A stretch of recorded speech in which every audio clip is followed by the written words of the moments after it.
का वर्णन कर रहे हैं। जल का प्रेमी तो सब है,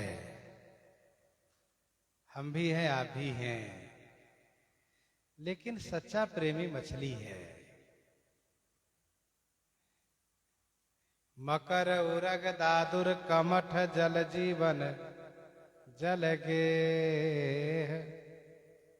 मकर माने मगर, उरग माने जल वाला सांप, दादुर मेढक, कमठ कछुआ, इन सब का जल ही जीवन है। जल ही गेह माने घर है। लेकिन तुलसी एक ही मीन को है सांचिलो स्नेह है। एक मछली का सच्चा स्नेह है जल में, क्योंकि जितने जलचर है जल के बिना थोड़ा रह भी सकते हैं, पर मछली एक पल भी जल के बिना नहीं रह सकती। जल से अलग कीजिएगा, 2-4 बार उल्टेगी पलटेगी, मर जाएगी, जल के बिना नहीं रह सकती। इसलिए मनु जी महाराज ने श्री राम जी से कहा, प्रभु मेरी एक इच्छा और है। आप पुत्र रूप में तो आएंगे ही, लेकिन इसके बाद ही मेरी इच्छा है कि जैसे सांप के बिना, मणि के बिना सर्प और जल के बिना मछली, मणि बिनु फनि जिमि जल बिनु मीना, मम जीवन तिमि तुम ही अधीना। सर्प का जीवन मणि के अधीन है, मछली का जीवन जल के अधीन है, मेरा जीवन आपके अधीन है। मणि ले लेने से सांप माथा पटक पटक के मर जाता, अंधा हो जाता है। जल छीन लेने से मछली तड़प कर मर जाती है। वैसे कोई यदि आपको हमसे अलग करें तो मैं जिंदा न रह सकूं, ये वरदान मांगा था।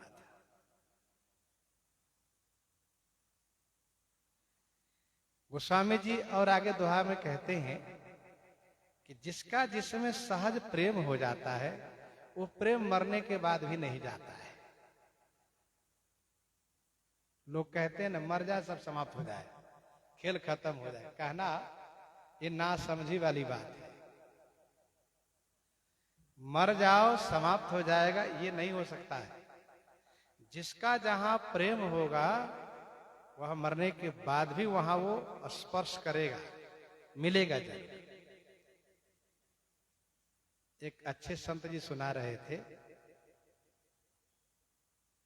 जो महात्मा, जो भरत मौन रहने वाले, जड़ भरत जी जो मौन रहने वाले, किसी से बात तक नहीं करने वाले, रहुगण से बोल कैसे दिए, और बोल दिए तो उसका तुरंत प्रभाव भी पड़ गया उनके ऊपर।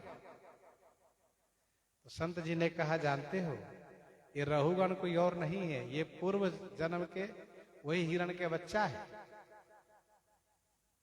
जिस पर ये जो महात्मा है भरत जी, पूर्व जन्म में इनके प्रति बड़ी ममता किए थे, बड़ा प्रेम किए थे इनसे।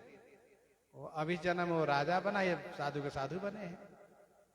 इसलिए वो प्रेम उमड़ गया, प्रेम प्रकट हो गया। तो तुलसी मिटई न मरी मटे, मरी मिटे हो, तुलसी मिटई न मरी मिटे हो, साचो सहज स्नेह। मोर सिखा बिनु मूरी हूं, पलुहत गरजत में। गोस्वामी जी कहते हैं, मर मिटो भले ही, लेकिन जो साचो सहज स्नेह है वो नहीं मिटने वाला है। तुलसी मिटई ना मरी मिटे हो, साचो सहज स्नेह। कैसे? बाबा कहते हैं, मोर शिखा। मोर शिखा एक जड़ी है, मोर शिखा एक जड़ी है। ये बिना मूर के, बिना जड़ के है, बिना जड़ के है, लेकिन मेघ के गरजते ही हरा भरा हो जाता है। हाँ, मेघ केवल गरजा है, वो वर्षा नहीं, लेकिन ये हरा भरा हो गए तुरंत। बादल के गरजते ही मेघ के प्रति जो उनका प्रेम है, वो सूखी हुई मोर शिखा बूटी बिना जड़ की है, वह लहलहा उठती है, पनप उठती है। मोर शिखा जड़ी है। और सुनिए, सुलभ प्रीति प्रीतम सब कहत करत सब कोई। सुलभ प्रीति प्रीतम सब कहत करत सब कोई। प्रीति प्रीतम सुलभ है, ऐसा सब कोई कहते हैं और प्रीति कर भी लेते हैं, प्रीतम बना भी लेते हैं। सुलभ प्रीति और प्रीतम, प्रीति और प्रीतम, जिसमें प्रीति हो प्रीतम, तो प्रीति और प्रीतम दोनों सुलभ है, ऐसा सब कोई कहते हैं और सहसा लोग प्रेम कर भी बैठते हैं। लेकिन तुलसी मीन पुनीत ते, गोस्वामी जी कहते हैं मछली के जैसे पवित्र प्रेम वाले त्रिभुवन बड़ो न कोई।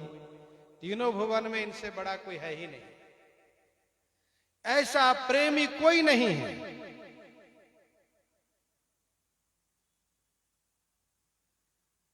तो प्रीति और प्रीतम सुलभ होते हुए भी लोग स्वार्थ बस प्रेम करते हैं। सुर नर मुनि सबकी यह रीति, स्वार्थ लागी करें सब प्रीति। लेकिन मछली का निस्वार्थ प्रेम है। तुलसी जप तप नेम व्रत सब सब ही ते होई।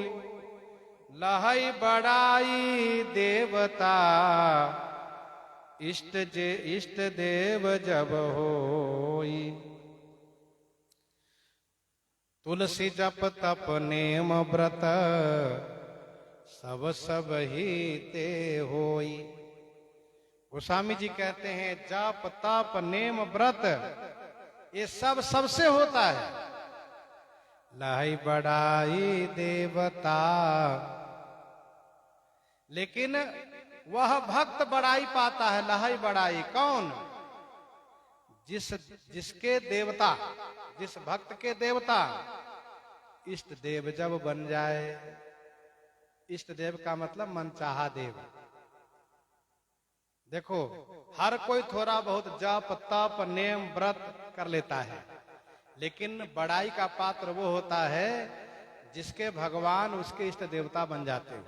अर्थात जो भगवान के सिवा किसी और के सहारे न रहते हो, भगवान भी उनको खूब ध्यान रखते हो, उसकी बड़ाई होती है।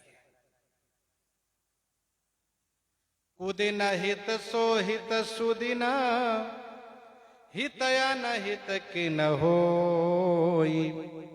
शशि छवि हर रवि सदन तऊ मित्र कहत सब कोई।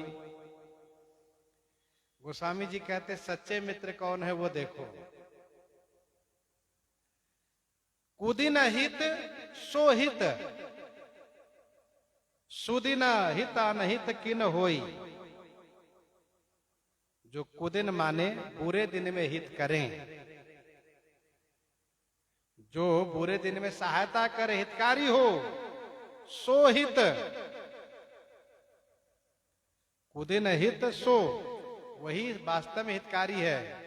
हित अनहित किन होई, चाहे वो हित हो चाहे अनहित हो, चाहे मित्र हो चाहे अनहित माने शत्रु ही क्यों न हो, लेकिन बुरे दिन में जो हितकारी बने वही अच्छे मित्र हैं। सुदिन माने अच्छे दिन में, चाहे वो मित्र रहे चाहे शत्रु रहे। कुदिन हित सोहित, इतना ही। और सुदिन हित अनहित किन होई, अच्छे दिन में चाहे वो शत्रु रहे चाहे मित्र रहे। अब उदाहरण देते हैं गोस्वामी जी महाराज। शशि छवि हर रवि सदन तऊ। सूर्य चंद्रमा की छवि को हरण करते हैं, लेकिन फिर भी सूर्य को मित्र कहा जाता है। क्यों? क्योंकि चंद्रमा जब बिल्कुल कलाहीन हो जाते हैं, जब एक राशि पर सूर्य चंद्र आ जाते हैं, तो चंद्रमा को सूर्य अपने घर में रखते हैं, अपने पास रखते हैं। और फिर धीरे धीरे करके उनको पोषण करते बढ़ाते जाते हैं। तो जो बुरे दिन में अपने साथ दे वही वास्तव में साथी है, अपने हितकर है।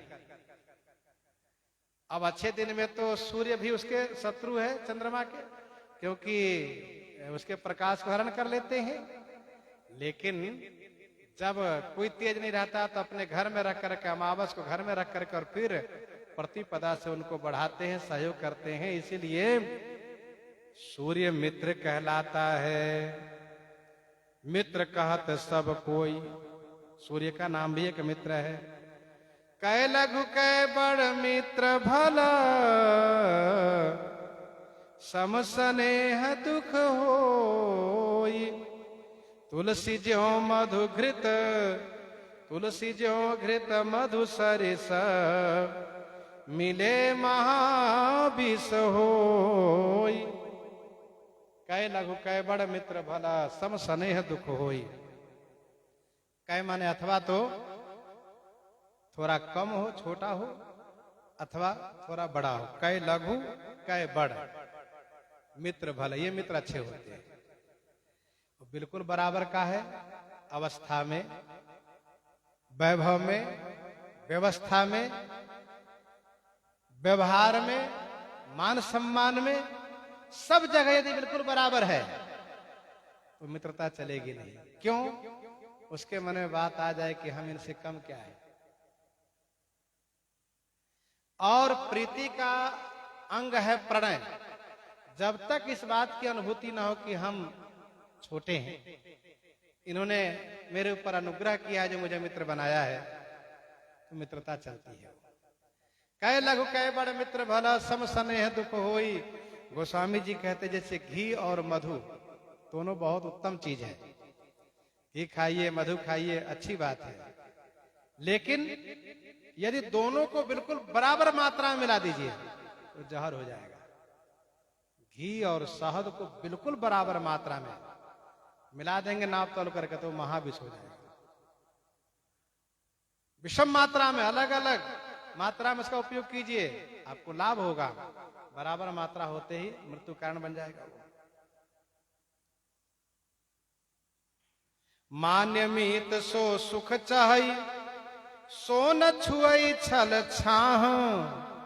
शशि त्रिशंकु कैकेयी गति, लखी तुलसी मन माह। मान्य मीत सो सुख चाहई, मान्य मीत सो सुख चाहई। जो सम्मानित मित्र है उनसे यदि सुख चाहते हो, जो आदरणीय है, सम्मानित मित्र है, उनसे सुख चाहते हो तो छल की छाया तक नहीं छूना चाहिए। अर्थात मित्र से छल न करो। वैसे मित्र छल नहीं करना चाहिए। सो न छुई छल छाह। गोस्वामी जी उदाहरण देते हैं, शशि त्रिशंकु कैकेयी गति। चंद्रमा ने गुरु जी से छल किया, कलंकित हो गया। शशि गुरु तेगामी न उसे। त्रिशंकु गुरु जी से छल किए। राजा त्रिशंकु ने गुरु श्री वशिष्ठ जी से कहा कि मुझे सशरीर स्वर्ग पहुंचा दीजिए। गुरु जी ने कहा ऐसी व्यवस्था नहीं है। तो चले गए श्री वशिष्ठ जी के पुत्रों के पास, कहा आपके पिता ने मना किया, लेकिन आप लोग हमें स्वर्ग पहुंचा दीजिए। तो श्री वशिष्ठ जी के पुत्रों ने कहा जब पिताजी मना किए तो हम कैसे पहुंचा सकते हैं। तो त्रिशंकु जी ने कहा कि हम आपके गुरु जी, फिर तो आपके पिताजी को, गुरु जी को त्याग करते हैं हम। तो श्री वशिष्ठ जी के पुत्रों ने कहा तुम क्या त्याग करोगे, तुम महामूर्ख हो, चांडाल बन जाओ, श्राप देते। गए विश्वामित्र जी के पास त्रिशंकु जी, मुझे सशरीर स्वर्ग पहुंचा दीजिए।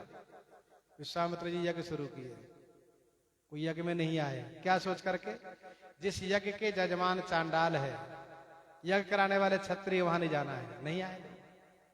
विश्वामित्र जी के पास तप है, तप के पुण्य से इनको स्वर्ग भेज दिया। परिणाम क्या हुआ, ऊपर से धक्का दे दिए, अधर में लटक गए। विश्वामित्र जी ने कहा वहीं ठहरो, आज भी लटका हुआ वही है। भले सुख उसको व्यवस्था किया गया लेकिन लटका है। उसके शरीर से पसीने मुंह से लार चूता है, वही कर्मनसा नदी है। उसकी छाया जहां तक पड़ती है वो मगह क्षेत्र है, दूषित हो गया। कैकेयी गति, श्री कैकेयी जी ने महाराजा श्री दशरथ जी को वचन में बांध करके तब श्री राम जी के लिए वनवास मांग लिया। कैकेयी जी के जीवन में क्या हुआ? न पुत्र का प्रेम मिला, न पति का प्रेम मिला, दोनों ने परित्याग कर दिया। पछतावा पूर्वक जीवन चला। कहने का भाव यह है कि जो मान्य मीत है, जो सम्माननीय मीत है, जो मित्रवत पति है, मित्रवत जो गुरु हैं, जो मित्रवत राजा हैं, जो मित्रवत है, इन सब से छल नहीं करना चाहिए।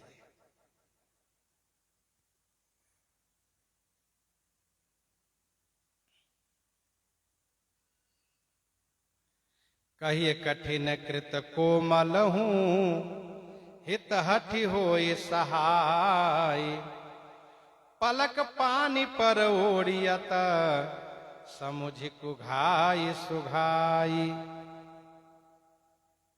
सच्चा हित ऐसी उसी को कहना चाहिए। किसको? जो नरम माने साधारण या कठिन, कैसा भी काम पड़ने पर, हल्की या भारी विपत्ति के समय में वो साथ खड़ा रहे। कहिए कठिन कृत कोमल हो, कठिन हो या कोमल हो।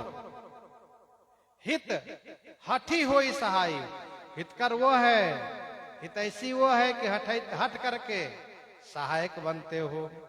कैसे? कहा पलक पानी पर ओढ़ियत, जैसे आंख पर कंकर से मारिए अथवा आंख पर फूल से मारिए। कंकर से मारेंगे तो, फूल से मारेंगे तो, दोनों स्थिति में हाथ तुरंत बचाएगा कि नहीं।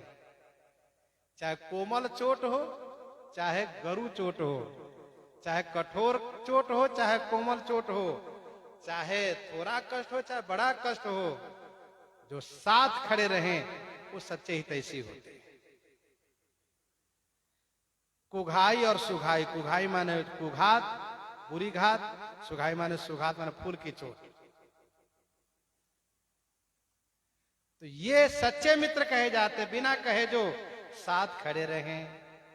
तुलसी बहर स्नेह दो, रहित बिलोचन चारी, सुरा सेवरा आदरही, नींदहि सुर सरिबारी। तुलसी बैर स्नेह दो, रहित बिलोचन चारी। गोस्वामी जी कहते बैर और स्नेह दोनों चारों नेत्रों से अंधे हैं।